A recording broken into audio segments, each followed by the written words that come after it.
დღეს ჩვენი სტუმარი იქნება ქალბატონი მარინა მუსხელიშვილი, რომელიც რექტორობის კანდიდატია თესეუს. ქალბატონი მარინა პოლიტიკურ მეცნიერებათა დოქტორი, საზოგადოების კვლევის ცენტრის დირექტორი, განათლებით მათემატიკოსი. პოლიტიკურ მეცნიერებებში მუშაობს 1995 წლიდან. მისი შესწავლის სფეროებია პოლიტიკური ინსტიტუტი, სამოქალაქო საზოგადოება, სოციალური სტრუქტურა.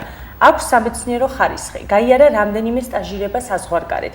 მათ შორის ამერიკის შეერთებული შტატების სახელმწიფო დეპარტამენტის დაფინანსებით 2002 წელს იმყოფებოდა კოლუმბიის უნივერსიტეტში, ხოლო 2009-2010 წლებში ფულბრაიტის პროგრამით ვაშინგტონის უნივერსიტეტში, სენტ-ლუისში. მოგესალმებით ქალბატონო მარინა და პირველი კითხვით დავიწყოთ, თუ შეგიძლიათ უნივერსიტეტში არსებულ პრობლემებზე გვესაუბროთ. პირველ რიგში ცოტა შევასწორებ წარდგენას. მე ხარისხი დაცული მაქვს მათემატიკაში. მე დამთავრებული მაქვს მექანიკა-მათემატიკის ფაკულტეტი მოსკოვის უნივერსიტეტის. დაცული მაქვს დისერტაცია ჯერ კიდე საბჭოთა დროს მათემატიკაში. სპეციალობა შევიცვალე 90-იან წლებში და იმის მერე მუშაობ სოციალურ მეცნიერებებში და პოლიტიკურ მეცნიერებებში. მაქვს ნაშრომები ინგლისურად, მათ შორის საკმაოდ სერიოზულ და წამყვან გამოცემობებში. ეხლა შევეხოთ დაუბრუნდეთ უნივერსიტეტს. მოდით ცოტა ზოგადად ვილაპარაკოთ, არა მარტო ჯავახიშვილის უნივერსიტეტზე, არამედ ზოგადად უნივერსიტეტებზე. ახალგაზრდები ხართ და ცოტა ისტორიაში წავალ, იმიტომ რომ შეიძლება არ იცით როგორ იყო ადრე მოწყობილი. საბჭოთა დროს განათლების სისტემა გარკვეულწილად გამოყოფილი იყო კვლევითი სისტემისგან. კვლევითი ინსტიტუტები, სადაც ბევრი მეცნიერ-მუშაკი მუშაობდა და კვლევით ნაშრომებს ასრულებდნენ, გაერთიანებული იყო მეცნიერებათა აკადემიაში. ხოლო უნივერსიტეტის ლექტორები ძირითადად დაკავებულები იყვნენ იმით პირველ რიგში, რომ ასწავლიდნენ სტუდენტებს. დღესდღეობით ეს სისტემა შეიცვალა. აღარ არსებობს აკადემიის სისტემა და სამეცნიერო კვლევები გადავიდა უნივერსიტეტებში, ინსტიტუტები შეუერთდა უნივერსიტეტებს და ფაქტიურად უნივერსიტეტი უნდა გახდეს ის, რაც არის დასავლეთში. ანუ ის ადგილი, სადაც არა მარტო ცოდნი, გამზადებული ცოდნა გადაეცემა სტუდენტებს, არამედ ის ადგილი, სადაც ეს ცოდნა იქმნება, ახდება, ესე იგი მისი გადახედვა ხდება, ახალი ცოდნის ფორმირება და თაობიდან თაობაზე გადაცემაც ყველაფერი ხდება ერთ ადგილას. ეს სამწუხაროდ ეს პროცესი არ არის მიყვანილი ბოლომდე. არსებობს პრობლემა იმისა, რომ უნივერსიტეტების სინამდვილეში ფაქტიურად მარტო ასწავლიან სტუდენტებს, რასაკვირველია იქ მომუშავე პროფესორები ძალიან ბევრი მეცნიერულადაც მუშაობენ, მაგრამ ეს მუშაობა არ არის ორგანიზებული ისე როგორც უნდა იყოს ორგანიზებული ზოგადად ეს სივრცე. იმიტომ რომ მოგეხსენებათ, ესე იგი, ახალი აზრი, ახალი იდეა, ახალი ინფორმაცია შეიძლება ადამიანმა აწარმოოს ინდივიდუალურად. მაგრამ იმისთვის, რომ ეს ყველაფერი გახდეს ცოდნის კორპუსი, რომელიც საზოგადოებას შეუძლია გადათარგმნოს განათლების სისტემაში, რომელიც აღიარებულია, მრავალჯერ შემოწმებულია, კრიტიკული ცეცხლის ქვეშ გავლილია, მისი სიახლე თუ არასიახლე დადასტურებულია, ღირებულება და ასე შემდეგ. ეს არის ყველაფერი კოლექტიური პროცესი. ამ პროცესს სჭირდება სტრუქტურირება, ამ პროცესს სჭირდება გამოცემები, კონფერენციები, მუშაობა, ერთმანეთთან ურთიერთობა, ერთმანეთის რეფერირება, რეცენზირება, მოკლედ ეს არის მთელი სისტემა, რომელიც დღეს საქართველოში ვერ ფუნქციონირებს. შედეგი რა არის? მოდით ვნახოთ ეს სტუდენტის თვალით. თქვენ სტუდენტებს პირველ რიგში არ გაქვთ არც ერთი ბიბლიოთეკა საქართველოში, რომელიც თავისი რესურსების შევსებით შეიძლება ყოფილიყო შესადარისი რომელიმე ევროპული და ამერიკული კარგი უნივერსიტეტის ბიბლიოთეკას. ლაპარაკი არ არის მარტო თსუ-ს ბიბლიოთეკაზე. არც ერთ უნივერსიტეტს არ აქვს სახსრები იმისთვის, რომ სრულყოფილი ბიბლიოთეკა ჰქონდეს და შეავსოს. ბიბლიოთეკით იწყება განათლება, ხო გესმით, რომ ამის გარეშე უკვე სწავლებაზე ლაპარაკი ზედმეტია. მეორე, თქვენ არ გაქვთ სახელმძღვანელოები. ახლა მოდით შევხედოთ სახელმძღვანელოების პრობლემას. სახელმძღვანელო შეიძლება იყოს თარგმნითი, მაგალითად თეორიული სახელმძღვანელო ეკონომიკაში, პოლიტიკაში, სოციალურ მათემატიკაში ყველაფერი შეიძლება იყოს თარგმნითი, ნუ მათემატიკა კიდე კარგი დარგია იმ თვალსაზრისით, რომ მისთვის ის სახელმძღვანელოებიც გამოდგება კლასიკური ნაშრომები, რომლებიც ადრე არსებობდა 20 წლის წინ. საზოგადოებრივ მეცნიერებებში, სადაც მე მუშაობ, 20 წლის წინ არ იყო პოლიტიკური მეცნიერება, სიტყვაზე იყო მეცნიერული კომუნიზმი. ანუ ყველაფერი არის შესაქმნელი თავიდან. ეკონომიკაში მარქსის კაპიტალით ხო არ აპირებთ სწავლებას ხო სტუდენტებს, ანუ ნაწილის სახელმძღვანელოებისა შეიძლება ითარგმნოს. მაგრამ თარგმნითი სახელმძღვანელოებით, როდესაც ასწავლიან სტუდენტებს, ერთჯერ მინახავს. ეს სტუდენტი მეუბნება, რომ კაი, გავიგე როგორ არის ამერიკაში და როგორ არის ევროპაში, მე მაინტერესებს როგორ არის საქართველოში. იმიტომ რომ მე დავამთავრებ უნივერსიტეტს და აქ უნდა ვიმუშაო. მასწავლეთ საქართველოს სიტუაცია, რომ მე რო დავამთავრებ, მე ამეყვანონ სამსახურში უკვე რომ ვიმუშაო ამ ვითარებაში. ისეთი სახელმძღვანელოს დაწერა, რომელიც აღწერს ქართულ რეალობას, ეს არ არის უბრალოდ სოფლი. ამის გაკეთება ეს არის სრულფასოვანი კვლევა. აი აქ უნდა შეერთდეს კვლევითი და საგანმანათლებლო ნაწილები. პროფესორები თან უნდა ასწავლიდნენ, თან უნდა იკვლევდნენ. თუ პროფესორი მარტო ასწავლის, მის გვერდით უნდა არსებობდეს სხვა პროფესორი, რომელიც მას აწვდის იმას, რაც იმან უნდა ასწავლოს. ეს ყველაფერი არის კომპლექსი და ამ კომპლექსს ჭირდება პირველ რიგში დაფინანსება, იმიტომ რომ ეს არის სახელმწიფოს პასუხისმგებლობა, სტუდენტებმა თავისი გადახდილი გრანტით არ უნდა დააფინანსონ ის, რაც სცილდება მათ განათლებას. ანუ ის ინფრასტრუქტურა, ის სახელმძღვანელოების შექმნა, ის ძალიან ძვირადღირებული საქმე, რასაც ქვია ბიბლიოთეკა, ელექტრონული რესურსები, პორტალი, სადაც იქნება ქართულენოვანი სასწავლო ლიტერატურის და მეცნიერული ლიტერატურის მოძიება შედარებით ადვილი და სადაც იქნება ეს კომუნიკაცია და ასე. ბევრი რაღაცა არის მეტი ვიდრე თქვენ ესე იგი თქვენ უნდა დაგხვდეთ უნივერსიტეტში. აი ეს ყველაფერი არის გასაკეთებელი და იმისთვის რომ ეს გააკეთდეს, პირველ რიგში წინა პლანზე უნდა წამოვიდეს არა ადმინისტრირება, არა სილაბუსები, არა კრედიტები როგორ იქნება, არა რექტორი ვინ იქნება, არამედ შინაარსი, ხარისხი და სწავლების იმ დონეზე ესე იგი მიცემა სტუდენტებისთვის, რომ მათ არ იგრძნონ თავი დაჩაგრულა, რომ საქართველოში სწავლობენ. ესე უნდა გახდეს ისეთი უნივერსიტეტი, რომელიც ევროპის დონეს შეეფერება და არანაკლები იქნება, იმიტომ რომ არ არსებობს პირველი ხარისხის ცოდნა და მეორე ხარისხის ცოდნა. პირველი და მეორე ხარისხი შეიძლება იყოს ტანსაცმელი, საჭმელი, სახლი და ასე შემდეგ, ძვირიანი და იაფიანი, ცოდნა ან არის, ან არ არის. ანუ სწავლების ხარისხი კომპრომის არ ექვემდებარება, ის უნდა იყოს ხარისხია. ქალბატონო მარინა, ჩვენთვის რამდენადაც ცნობილია, თქვენ უნდობლობას უცხადებდით აკადემიურ საბჭოს და მის წევრებს, თუმცა რეგისტრაცია მაინც გაიარეთ. მე გიპასუხებთ ამ კითხვაზე, მაგრამ ჯერ მაინტერესებს თქვენ კითხოთ კითხვა. აი რაც ვილაპარაკე საინტერესო იყო თქვენთვის. კითხვები გაგიჩნდა? იმას რატო გადახვედით ამ პოლიტიზირებულ კითხვაზე. ის ხო უფრო მნიშვნელოვანია თქვენთვის როგორც სტუდენტებისთვის. ესეც გვაინტერესებს, იმიტომ რომ დიდი აჟიოტაჟი გამოიწვია ამას. სხვა კითხვებზე უცებად უფრო ვცლად ვისაუბრებთ, მაგრამ იმასაც გიპასუხეთ. მე კითხვების არ მეშინია, მაგრამ მე მინდა რომ თქვენ შინაარსს დაუკვირდეთ. არ იყოთ ფორმალურად გამზადებული იმისთვის, აი ფორმაზე და შინაარსზე რომ ვლაპარაკობ, უბრალოდ მინდა ეს როგორც მაგალითი გამოვიყენო, ხო? ეს რექტორის არჩევნებს არ შეხედოთ რაღაცა ზედაპირული ფორმით და არ ჩაყვეთ იმ, ესე იგი, პოლიტიზირებულ კითხვებს, რომლებიც თქვენი კითხვების სინამდვილეში არ არის. სწორედ ამიტომ გადავწყვიტეთ, რომ კანდიდატები მოგვეწია, ყველა კანდიდატი მოგვეწია, სწორედ ამ კითხვაზეც გიპასუხებ, მაგრამ თქვენი კითხვები თუ გაქვთ, ისიც დავისვით. აუცილებლად. კარგი. მოდით, ესე იგი, დაუბრუნდეთ, რატო, ესე იგი, შევიტანე, ბევრი ვიფიქრე სიმართლე რომ გითხრათ ამ გადაწყვეტილებაზე. არ მინდოდა აი ამ ესე იგი არჩევნების ლეგიტიმირება იმითი რომ მე მონაწილეობ ამ არჩევნებში. თუმცა სხვა გამოსავალი დღეს არ არის.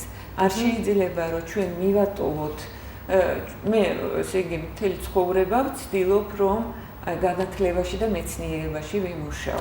მე არ შემიძლია რომ დავრჩიე ესე იგი პროფესიის გარეშე იმის გამო რომ ესე იგი ჩემ სპეციალობაში ყველა სამუშაო ადგილს ფაქტიურად აკონტროლებენ წინა ხელისუფლების წარმომადგენლები. ანუ ხო გესმით რა დონის პოლიტიზირება ხდება. ახლა გასაგებია რომ პოლიტიზირება და პოლიტიკური კონტროლი ნაკლებად იგრძნობა ზუსტ მეცნიერებებში, სიტყვაზე მათემატიკაში, რაც ქიმიაში, რომ იქ ადამიანებს ეს პრობლემა არ აქვს. ეს ფათაშორის საბჭოთა დროსაც ეგრე იყო. განა საბჭოთა დროს სულ არ იყო აკადემიური თავისუფლება. თქვენ წარმოიდგინეთ რომ ნაწილობრივ იყო და იყო ზუსტ მეცნიერებებში. იმიტომ რომ ადამიანები მიდიოდნენ ზუსტ მეცნიერებებში, იმიტომ რომ ფორმულა, ესე იგი დამტკიცებულია თუ არა დამტკიცებული და ამოცანა ამოხსნილია თუ არ არის ამოხსნილი, ამის არანაირი პოლიტიკური კრიტერიუმი არ არსებობს, არსებობს მხოლოდ ობიექტური კრიტერიუმი. ამიტომ ვერავინ ვერ შეეზღუდავდა თქვენს აკადემიურ თავისუფლებას. მაგრამ როგორც კი გადადიხარ თქვა სოციალურ მეცნიერებებში, აი აქ ხდება პრობლემები. აი აქ ჩნდება ის, რაც დღემდე იყო საბჭოთა კვერშიში, როდესაც სრულიად არათავისუფალი იყო. თუმცა ადამიანები რაღაცას მაინც ახერხებდნენ, იცით როგორ იყო სტრიქონებს შორის წერდნენ. საბჭოთა ტექსტები რო წაიკითხოთ, არის პრაქტიკულად არაკითხვადი და რატომ? იმიტომ რომ ის ვინც წერდა, ის ცდილობდა გასაგები კი არ გამხდარიყო ეს ტექსტი, არამედ ამ ტექსტში დაემალა ის, რაც ცენზურისგან იყო დასამალი. გასაგებია, ხო? ანუ ეს წერის სტილი ძალიან მძიმედ იცვლება ჩვენთან გამჭვირვალე სტილზე, რომელიც ყველასთვის იქნება გასაგები პირიქით. ჩვენ ტელეფონის ნომრებს გამოვაცხადებ 2-95-33-07. შეგიძლიათ დაგვირეკოთ პირდაპირ ეთერში და დასვათ თქვენთვის სასურველი კითხვა. მანამდე კი ვისაუბროთ გაცვლით პროგრამებზე. კი. ალბათ გეგმავთ გაცვლით, ხო? აი ეს თქვენი კითხვა. ზარია ეთერში და მოდით კითხვას. გისმენთ? გისმენთ. გამარჯობა. გამარჯობათ. მან მომავალმა გასაკითხვა. დიახ. ანუ თქვენ კანდიდატურა თქვენი პროფესიონ სკოლაში რასაც თავაზობთ თქვენ სტუდენტებსა უკაცრავად, იქნებ ტელევიზორსა დავუწიეთ, იმიტომ რომ არის მის კარგად. ანუ თქვენი რესტორნის შემთხვევაში რა თავაზობთ თქვენ სტუდენტებს? საერთოდ იქნება უნივერსიტეტში. მადლობთ არისთვის. მე მგონია რომ პასუხი ნაწილობრივ მე უპასუხე უკვე ამ კითხვას სტუდენტებს, მე ვთავაზობ უფრო ხარისხიან განათლებას პირველ რიგში. ეს არის მთავარი. სახელმძღვანელოები საქართველოს ესე ვთქვათ კონტექსტისთვის მორგებული სწავლება, ანუ შრომითი ბაზარი ჩვენ დღეს გვაქვს ძალიან ცუდ დღეში არა მარტო იმიტომ რომ სამუშაო ადგილები ცოტა, არამედ იმიტომ რომ იმ სამუშაო ადგილებისთვის რომლებიც არის ხშირად არ არის შესაბამისი ესე იგი სამუშაო რესურსი.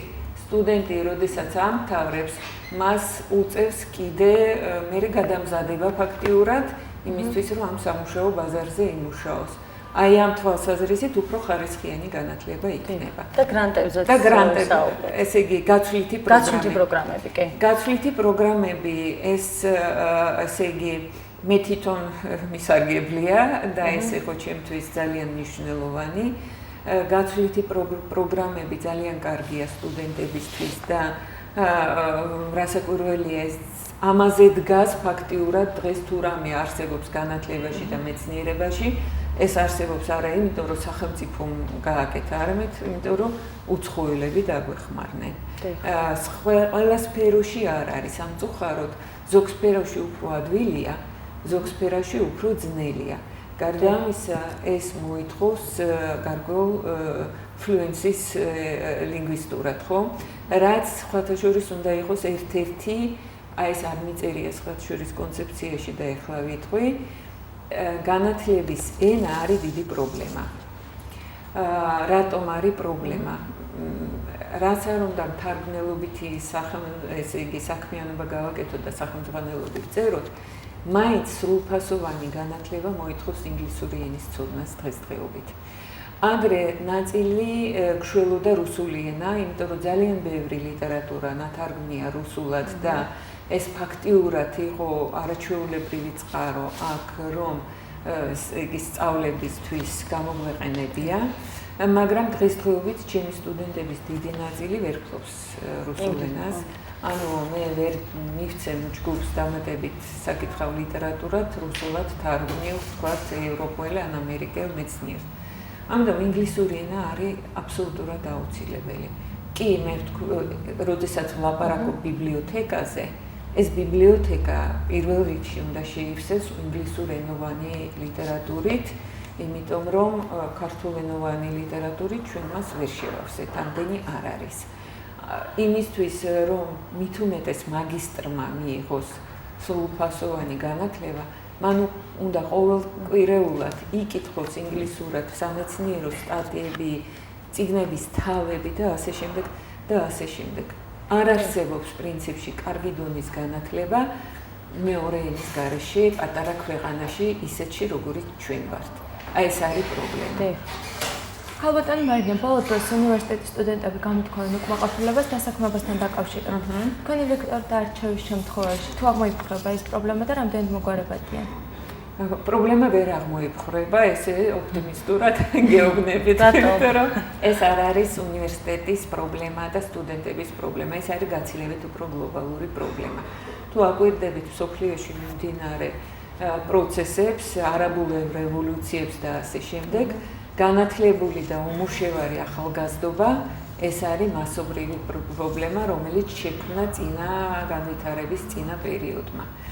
ანუ გაცილებით მეტი კარგად განათლებული ახალგაზრდა არის, ვიდრე არის ესე იგი შესაძლებლობა დასაქმების. რა შეიძლება საქართველოში გამოსწორდეს ახლა გეტყვით? რა არის პრესტიჟული სპეციალობები, აბა თქვით საქართველოში? ჟურნალისტიკა, იურიდიული, და ალბათ სამედიცინო. უკაცრავ ძალიან ეთერში გაწყვეტინეთ. მე გავიგზავნე. გამარჯობა.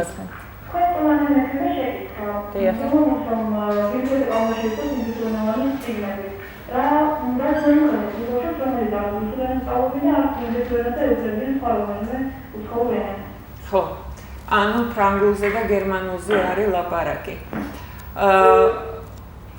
ხო, ძალიან ძნელია რომ ლექტორის პოზიციიდან ახლა გეუბნებით, როდესაც ჯგუფში მყავს ერთი ან ორი სტუდენტი, რომელიც ვერ კითხულობს ინგლისურად, მაგრამ კითხულობს გერმანულად ან ფრანგულად, მე მაქსიმალურად ვცდილობ, რომ მისთვისაც საკითხავი ლიტერატურა მოვიძიო, მაგრამ ეს გასწორებთ, რომ ძალიან ძნელია. არა მგონია, რომ შესაძლებელი იყოს რამდენიმე ენის სრულფასოვანი ბიბლიოთეკის შექმნა საქართველოში.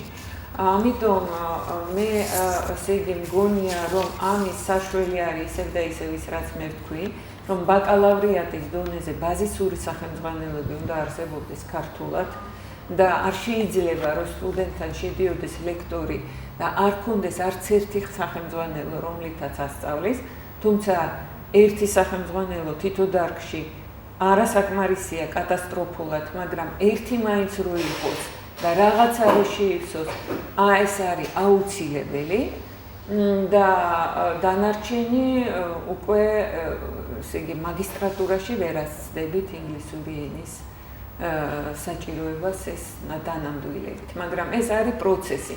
ეს არ არის პრობლემები, რომლებიც შეიძლება ესე იგი სწრაფად აღმოიფხვრას. ეს საჭიროებს დაფინანსებას, ეს ვერ გაკეთდება დაფინანსების გარეშე, ეს საჭიროებს, ესე ვთქვათ, დროს და გაცილებით უფრო სერიოზულ მუშაობას, ვიდრე დღეს არის. ჩვენ საუბრობდით დასაქმებაზე. კი ბატონო, დასაქმების თვალსაზრისით უნივერსიტეტებს, ესე იგი სახელმწიფო უნივერსიტეტებს და ეგეთია ჯავახიშვილის უნივერსიტეტი, არ უნდა ჰქონდეთ პირველ რიგში ორიენტაცია იმაზე, რომ აი ყველას უნდა რომ იყოს საერთაშორისო ურთიერთობებზე სწავლობდეს და ამიტომ მხოლოდ საერთაშორისო ურთიერთობებს ვასწავლეთ. უნივერსიტეტს უნდა ჰქონდეს გათვლა იმაზე, თუ რა სჭირდება ბაზარს, იმიტომ რომ დღეს ბაზარზე არის მოთხოვნა მთელ რიგ სპეციალობებზე და არ არის სპეციალისტები, რომლებსაც უნივერსიტეტი მოამზადებს ამ დარგებში და არ უნდა, ესე იგი, მიყვებოდეს საბაზრო, ესე იგი, დიქტატს ამ თვალსაზრისით. დაახლოებით ისეთივე განსხვავება, როგორც კერძო და საზოგადოებრივ მაუწყებლებს შორის. კერძო მაუწყებელი ორიენტირებულია რეიტინგზე და ცდილობს, რომ პოპულარული გადაცემები გააკეთებს. საზოგადოებრივი მაუწყებელი წესით და რიგით უნდა ცდილობდეს, რომ შექმნას საზოგადოებრივი პროდუქტი, ეხოს ორიენტირებული იმ საჭიროებებზე, რომლებიც არსებობს საზოგადოებაში. განხორციელდება თუ არა აკადემიური პერსონალის ცვლილება იმ შემთხვევაში, როცა თქვენ მოხვალთ რექტორად? ანუ გავყრით თუ არა და დავხოცავთ თუ არა არსებობს. არა, უბრალოდ არის ლექტორებშიც შიში არის დიახალოსთან დაკავშირებით და ამას ძალიან შეუწყეს ხელი იმ თვალსაზრისით, რომ იყო ლაპარაკი, როდესაც საჯარო სამართლის იურიდიულ პირად გადაკეთება მოხდება, იმ მომენტში ყველა კონტრაქტი შეწყდება, მერე ესე იგი ყველას თავიდან აიყვანო, ყველანი დარჩებით ქუჩაში და ასე შემდეგ და ასე შემდეგ. ესეთი რაღაცები არ იგეგმება, ვერ დაიგეგმება.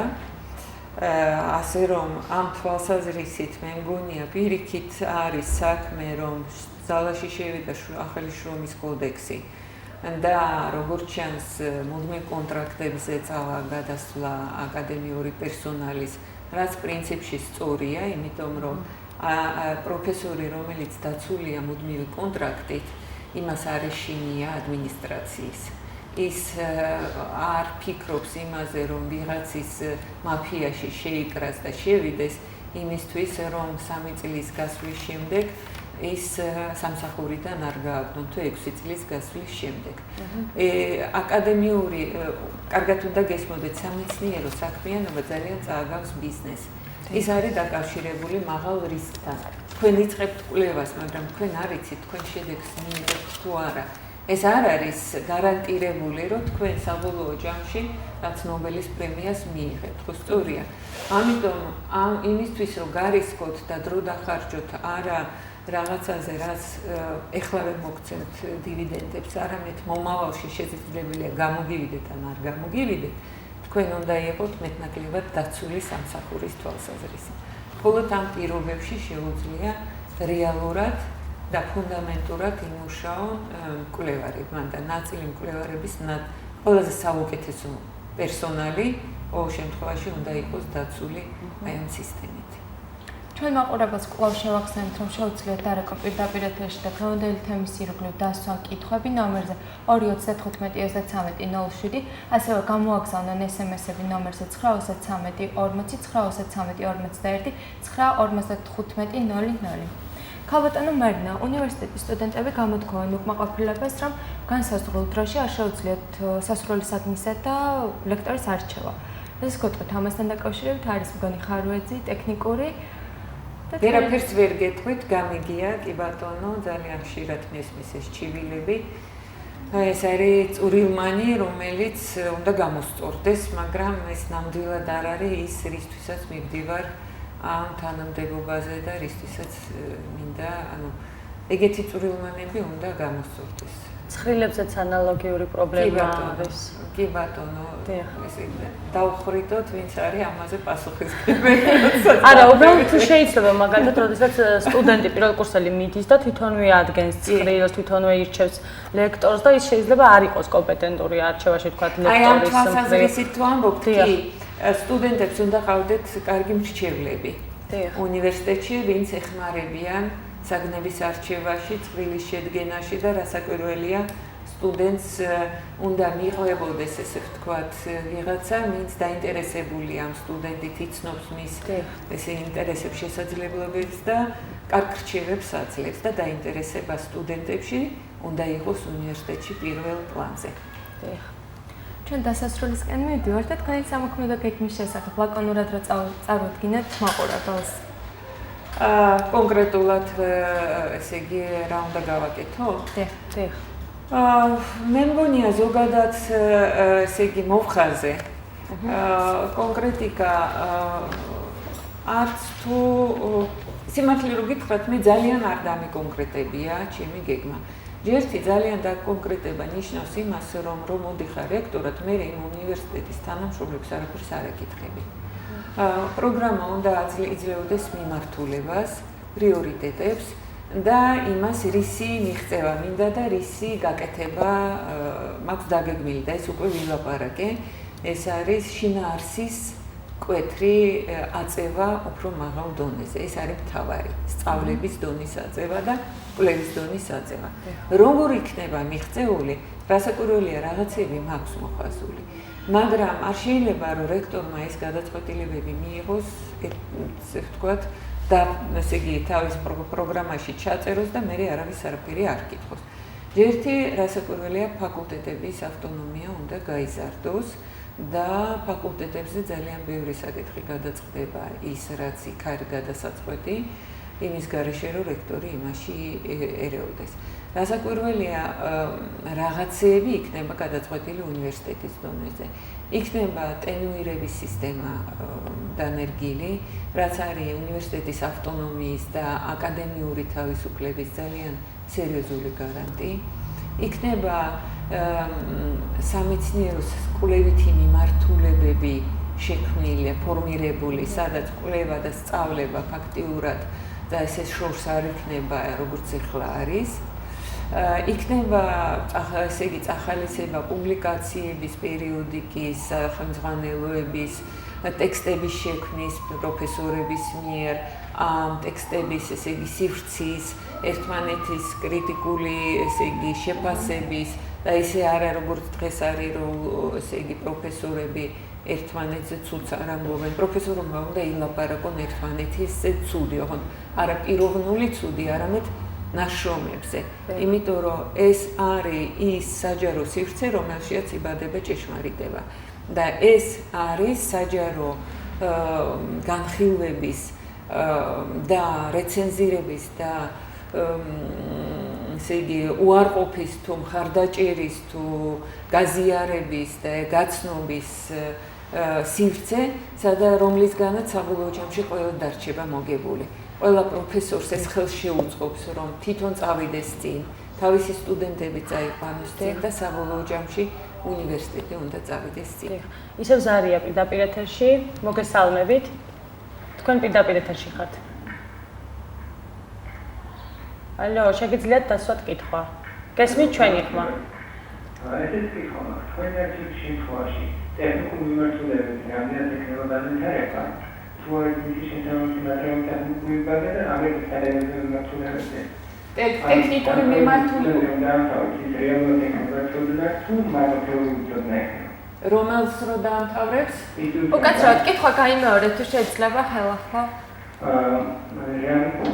რექტორ გაჩევის შემთხვევაში ტექნიკურ მიმართულებით თუ ექნება განვითარება, აკადემიური მიმართულებით და თუ არის ტექნიკური ბაზა, თუ დაამთავრებს ინსტიტუტი, მაგრამ კონკრეტულად თეორიული ცოდნა პრაქტიკულად არის ყველაფერი. აჰა, გავიგე, მე მგონია ლაპარაკია ისეთ მიმართულებებზე, სადაც საჭიროა ლაბორატორიები, სადაც საჭირო, დიახ, მესმის. სამწუხაროდ ეს არ არის ჩემზე დამოკიდებული, ეს დამოკიდებულია სახელმწიფოზე, რომელმაც ეს ყველაფერი უნდა უზრუნველყოს და ჩემს კონცეფციაში მე ამიტომ ვიწყებ იმით, რომ სახელმწიფო ვალდებულია, რომ ეს შექმნას, იმიტომ რომ ეს არ არის ის დარგი განათლება, რომელიც შეიძლება აი ცოტა განავითაროთ წელს და ცოტა ხვალ და ცოტა ზედ. საგანათლება ან არის ან არ არის. სტუდენტი, რომელიც ამთავრებს უნივერსიტეტს, ან ვარგა სამუშაო ბაზრისთვის, ან არ ვარგა. ეს რასაკვირველია ტექნიკური სპეციალობები ვერ განვითარდება შესაბამისი ბაზის გარეშე. ანუ თუ ჩვენ არ გვქნით ლაბორატორიებს, ჩვენ ფაქტიურად ვეუბნებით ადამიანებს, წადით ისწავლეთ საზღვარგარეთ, იმიტომ რომ საქართველოში ვერ ისწავლით. აი ეგ არის სიტუაცია. ყველა ლაბორატორიას და ყველა ტექნიკურ ბაზას ერთბაშად ფული არ ეყოფა, ამის გარანტიას გაძლევთ, მაგრამ მე ესე იგი ამის საჭიროება არანაკლები საჭიროება ამისა, ვიდრე ბიბლიოთეკის და სახელმძღვანელოების და მე ამაზე ვეცდები რომ რაღაცა გავაკეთო, მაგრამ კიდევ ერთხელ გიმეორებთ, ერთბაშად ვერ გადაწყდება, ისევე როგორც ერთბაშად ვერ გადაწყდება სახელმძღვანელოების პრობლემა. მაგრამ გასაკეთებელი საქმეა. ემეში გეთანხმებით, რომ ეს არის ძალიან სერიოზული პრობლემა. და თეორიული ცოდნით, მაშინ შეგვიძლია ვთქვათ, რომ ჩვენ ესე იგი ვასწავლით თეორიულ ცოდნას და მერე დამსაქმებელმა უნდა ასწავლოს ფაქტიურად ტექნიკური მუშაობა. მაშინ ჩვენ ფული უნდა მივცეთ ნაწილი დამსაქმებელს, უნდა სხვათა შორის კარგი თემა არის, ესე იგი ინტერნშიპები და სტუდენტის მუშაობა გარკვეულ ადგილას იმისთვის, რომ პრაქტიკული ცოდნა შეიძინოს, შეიძლება აი ამ გზითაც ნაწილობრივ აი ტექნიკური სპეციალობების თუ არსებობს ეგეთი ადგილები გადაიჭრას პრობლემა, მაგრამ არა მარტო ტექნიკური ინტერნშიპი ძალიან ხშირად აძლევს საჭირო ცოდნას ყველა დარგის სტუდენტს. მე სიმართლე რო გითხრათ კონცეფციაში უფრო მაქვს დაწერილი აი ესეთი რაღაცა ინტერდისციპლინარული სწავლება, რაც რას გულისხმობს. რაღაცა ესე იგი პრაქტიკაზე ორიენტირებული სწავლება ხშირად მოიცავს რამდენიმე სხვადასხვა დარგის ცოდნის სინერგიის საჭიროებას. ნუ მაგალითისთვის იმისთვის რომ განვავითაროთ აი გამოყენებითი დარგები, ის საიდანაც წავა ადამიანი სამუშაოდ. არ არის საკმარისი რომ თეორია ისწავლო პოლიტიკაში რა მათემატიკა, საზოგადოებრივი მეცნიერებები, ტექნიკური მეცნიერებები, აი აქ ინტერდისციპლინარული სპეციალისტების ჩართვით ვინც არიან პრაქტიკოსები და აი ეს უფრო იქნება ორიენტირებული იმაზე რომ სტუდენტი პირდაპირ ამთავრებს და პირდაპირ მზად არის სამუშაოდ. ჩვენი გადაცემა დასასრულისკენ მიდის და ჩვენს სტუდენტურ ტელევიზიას რას უსურვებთ, მოკლედ როგორ გითხრათ? პირველად ვარ თქვენთან. და მოხარული ვიქნებით, შაბათს დებატები გვაქვს და თუ მობრძანდებით თქვენს სტუმრად. რა თემა? ისევ ეს თემა იქნება. შაბათს დებატები. დიახ. ბატონო, შეიძლება. ძალიან საინტერესო იყო თქვენი გაცნობა. იმედია რომ რაღაც პოპულარული ტელევიზია გახდებით, მე პირველად ვხედავთ, მაგრამ ძალიან საინტერესო იყო საუბარი. მადლობა. დიახ. კარგით, მადლობთ. ეს ისე შეგიძლიათ ნახოთ ჩვენი ინფორმაცია და ასევე თქვენთან ჩაენწერთ. მადლობთ სტუმრებს. მადლობთ, დიდი მადლობა. შეგახსენებთ, რომ დღეს ჩვენი სტუმარი იყო თესეუს რექტორობის კანდიდატი ქალბატონი მარინა მუსხელიშვილი. დიდი მადლობა მომავალ შეხვედრამდე.